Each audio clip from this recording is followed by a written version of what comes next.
Boa noite, pessoal, tudo bom? Hoje a gente vai falar um pouquinho sobre mediação e conciliação. Vai ser uma conversa bem informal, vamos bem tranquilamente conversar um pouquinho, tirar as dúvidas das pessoas que estão aí nos assistindo. O que é uma mediação, quando a gente usa, por que a gente usa, em que momento, certo? Vamos lá então.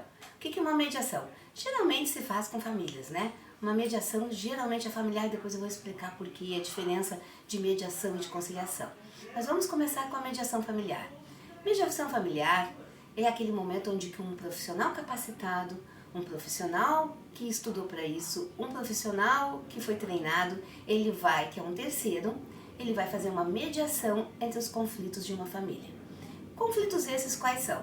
Às vezes essa família, né, o casal está se separando, tem a guarda dos filhos para resolver, tem os bens para serem resolvidos, tem alimentos, tem valores a serem resolvidos. Então, o mediador entra como um terceiro imparcial e vai ajudar vocês a resolver esses conflitos.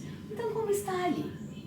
Mediação familiar é um processo de resolução de conflitos. É uma ajuda para essa família, para que nem tudo seja resolvido num processo longo, demorado, difícil, danoso para todos. Então, a gente oferece a mediação e a conciliação, certo? Vamos adiante. Então, quais são as diferenças entre mediação e conciliação? Na mediação, nós temos que ter relações mais íntimas entre as pessoas.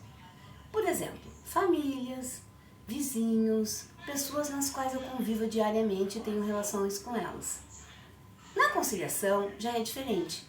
Eu não tenho que ter uma relação com essa pessoa. Talvez eu nem a conheça, só tive um conflito. Como, por exemplo, num acidente de trânsito. Eu estou lá dirigindo, bato meu carro no carro de uma pessoa que eu não conheço. E daí o que acontece? A gente vai ter que entrar no acordo. Quem bateu em quem foi culpado, quem não foi, quem vai pagar o quê. E aí é conciliação, porque eu não conheço aquela pessoa. Outro exemplo de conciliação, sabe qual é?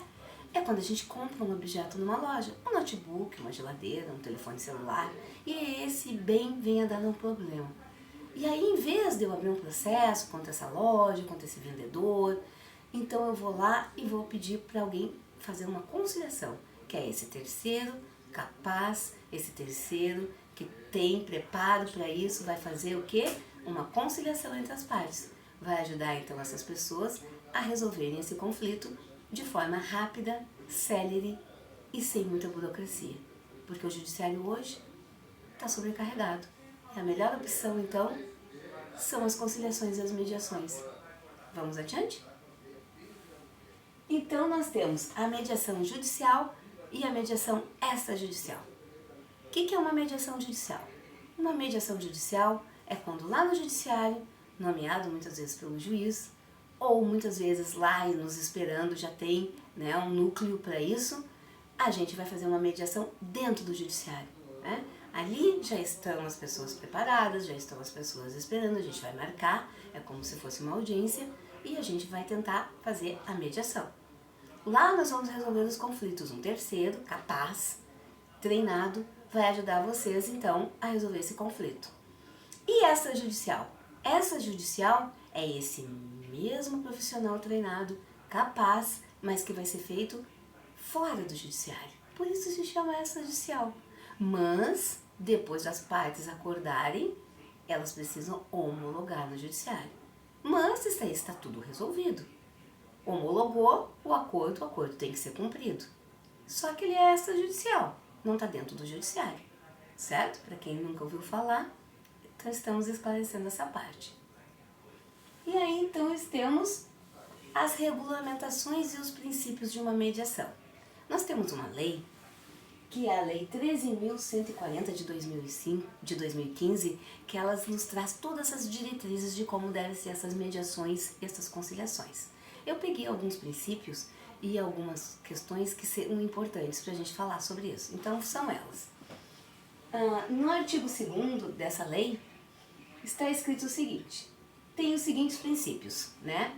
Um mediador precisa ser imparcial, precisa ter isonomia entre as partes, precisa ter oralidade, informalidade, autonomia da vontade das partes, busca de um consenso, confidencialidade e boa-fé. Se não tiver essas questões, a gente não consegue fazer uma mediação e uma conciliação da forma que deve ser. Por exemplo, a vontade das partes. Como a gente vai fazer uma mediação e uma conciliação se as partes não estão dispostas, elas não querem, então elas têm que aceitar. A boa-fé é obrigada em qualquer situação, né? Do nosso dia a dia, não precisa ser no judiciário. Nosso dia a dia precisa de boa-fé. Eu vou lá, entro de acordo com uma pessoa e eu tenho que cumprir.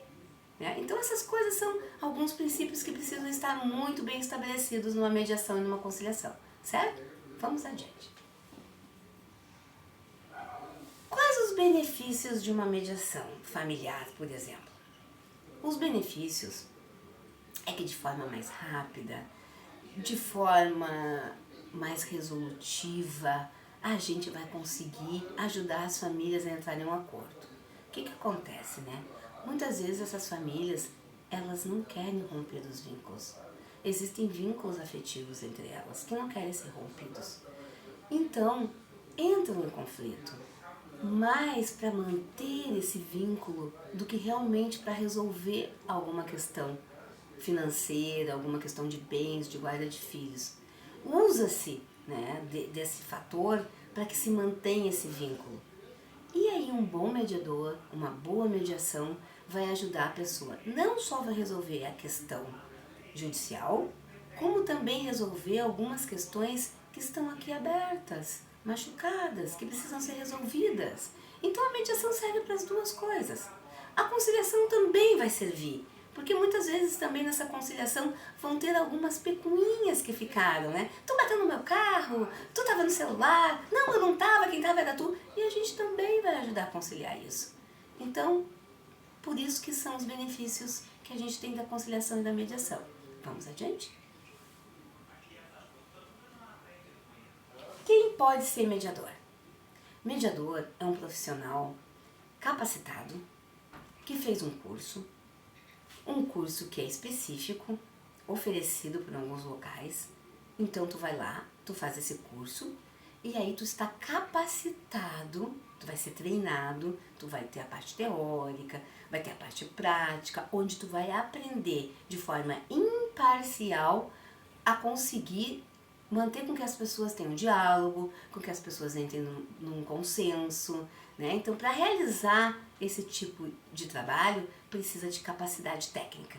Então, o mediador é um profissional que foi capacitado tecnicamente, certo? Vamos adiante.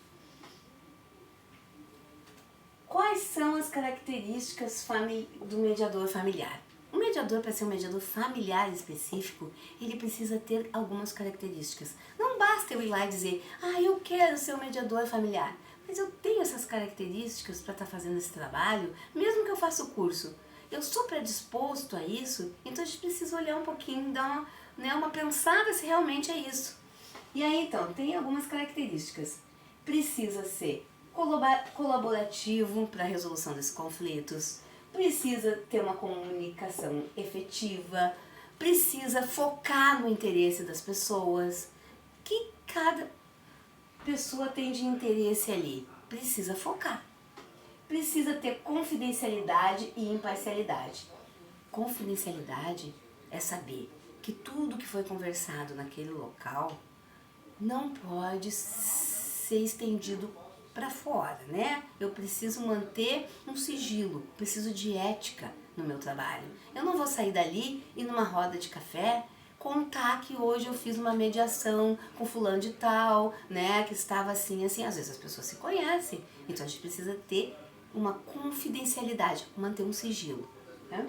E a imparcialidade, eu preciso ser imparcial, porque às vezes eu acredito dentro de mim que seria melhor assim, assim, assim. Mas não é melhor para aquela família, é a família que tem que decidir, a família que tem que entrar em um consenso. Eu só vou mediar, eu não vou dar ideias, eu não vou colocar as minhas questões ali, eu vou ter que ser imparcial. Isso é um bom mediador. Vamos adiante? Quais são as etapas do processo da mediação familiar, né?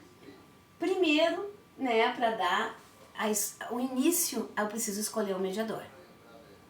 Muitas vezes lá no judiciário vai ter alguns mediadores, eu preciso escolher isso. Tá? Depois, dentro desse fato já escolhido o mediador, né, a gente vai expor os fatos e os conflitos. E vamos ter essa conversa, né, para ver o que está acontecendo. Depois, o mediador fará várias perguntas para as partes. E as partes, então, vão responder essas perguntas, vão esclarecer algumas dúvidas. Às vezes, a pessoa nem está se dando conta do que está acontecendo. E quando eu faço a pergunta, ela repensa. Né?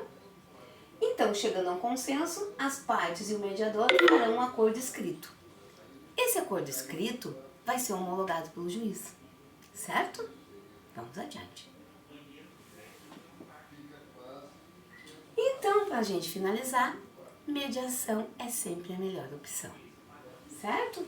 A gente tem aqui, né, que a mediação proporciona encontrar uma solução mais rápida, controlar melhor a situação do conflito, reduzir os custos e valorizar o bom advogado.